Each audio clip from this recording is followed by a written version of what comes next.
All right, everybody, welcome to the 8-6 notes on solving rational equations. Very exciting, very exciting. All right, so it's similar to what we've been doing, except for instead of just simplifying a given expression, we're going to solve for a variable, okay?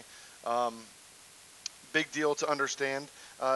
First of all, there's a difference between a rational equation and a non-rational equation. Obviously, the big difference is that one of them has to be a rational expression, and to have that, we have to have a rational in the denominator, or a variable in the denominator. So we can simplify solving a rational equation if we can clear the equation of all of its denominators. That's the big deal thing that we can do. So our goal is gonna be to try and get rid of all of the denominators, and you'll see in a second how we go about accomplishing that.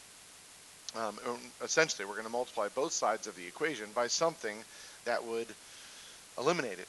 It's possible, as always, to introduce an extraneous solution. Not as always, but it's possible to introduce an extraneous solution. So we will have to check some answers to make sure that they are indeed answers. All right, so here's how we go about solving. We have this equation right here. We're going to factor the bottom first, which is what we did right here.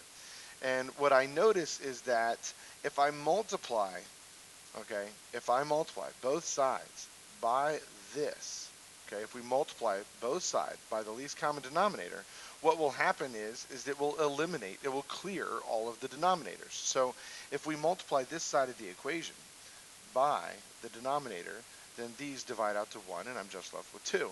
If I multiply this side of the equation, okay, all this stuff, by the denominator, well, on this one, we do the distributive property right here. So it's this times this, which eliminates those, and I just have x times x plus 3 left.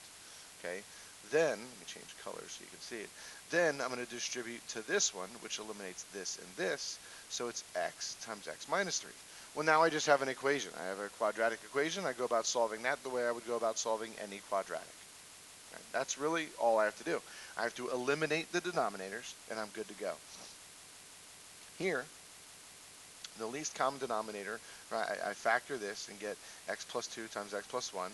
The least common denominator of all of these terms, okay, of all three of them, is x plus 2 times x plus 1. So I multiply both sides of the equation by that. I distribute this to the left side. It eliminates everything, and I'm left with just x minus 1. I distribute it to the right side. I'll change colors again. I distribute it to the right side. The x plus 2's are eliminated, and I have 2x times x plus 1, and that's what I have right here. And then on this side of the equation, I multiply, and this eliminates that, and I have x plus 2 times x minus 1. From there, once I get to that, that's an algebra 1 problem, or a hard algebra 2 problem if the quadratic is ugly. Difference here is once we factor, we've got to check it. X equals negative 1 is extraneous because the original equation right here has a restriction on x equals negative 1. So there is no solution here. So even though we got an answer, we check it, and it could end up being no solution. Sounds complicated. I promise it's not. I know it's something that can be done, and that you are the people that can do it. Let's prove that right now. Let's pause the video right here, and let's get some answers to 1A and 1B. Go ahead and solve those now. All right, you're back. Got it, 1A. Hopefully you got x equals 1. And hopefully for here on got it, 1B, you got x equals 0. All right. If you didn't get those, try them again. If you still don't get them, make sure you make note of that somewhere so we can go over that in class together. How we could potentially use these. We have these problems right here. This, for example, is a problem about a flight across the U.S. It takes longer east to west than it does west to east because of wind and jet stream and stuff like that. When flying eastward, the tailwind it increases. So here's the round trip. Rate times time equals distance. So time equals distance over rate. So we have these two different expressions from west to east and east to west. Total time equals 2 times plus each other. And we want to know how much time does it take if the airplane is 480 miles an hour. So we get these equations, and we're just going to plug in all these numbers and solve for x. This is really, really not complicated once you set up the equations, okay? So, and you check it just by plugging the numbers back in, as always. But the big thing here was understanding distance equals rate times time, and they wanted to know time, okay, or sorry, time equals distance over rate once we solve for it. X was the speed. Really not that complicated once we have the setup. Okay? The reason that we solve for time, just so you know, in this equation to start, is that the time right here was 7 3/4 hours. The question is, if the airline cruises at this, what's the speed of the wind? So we were asking, if the airline has this, given flight, and the round trip is 7 3/4. So we set them 7 3/4 equal to the distance. Um, we set the time equal to the distance over the rate plus the distance over the rate. Okay. Let's take a look at 2A. You ride your bike to the store 4 miles away to pick up things for dinner. When there's no wind, you ride at 10 miles an hour. Today, your trip to the store and back took 1 hour. What was the speed of the wind today? I'm going to ask you guys to come up with this equation. Okay? I want you to come up with the equation just like we did here and solve. Hopefully, hopefully you're able to do that. Go ahead and pause the video here and come back with an answer. All right, you're back. Let me show you what we did here. Same formula, distance equals rate times time, and then I divide both sides by r, so we have that. So I set it up. It's 1 hour.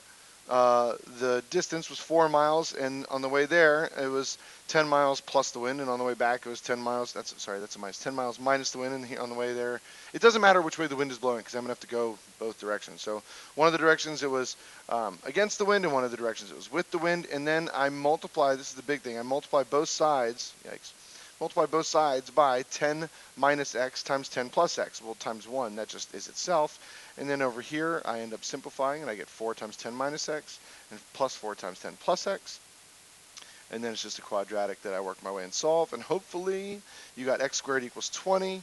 And hopefully, you took the square root of that, and you got 4.47 about. Okay, so x equals about 4.47. Part B says, does the wind matter? Why is there no difference between the travel time to and from the store when there is no wind? Because the direction of the wind affects the speed of the bike. I mean, that's pretty simple.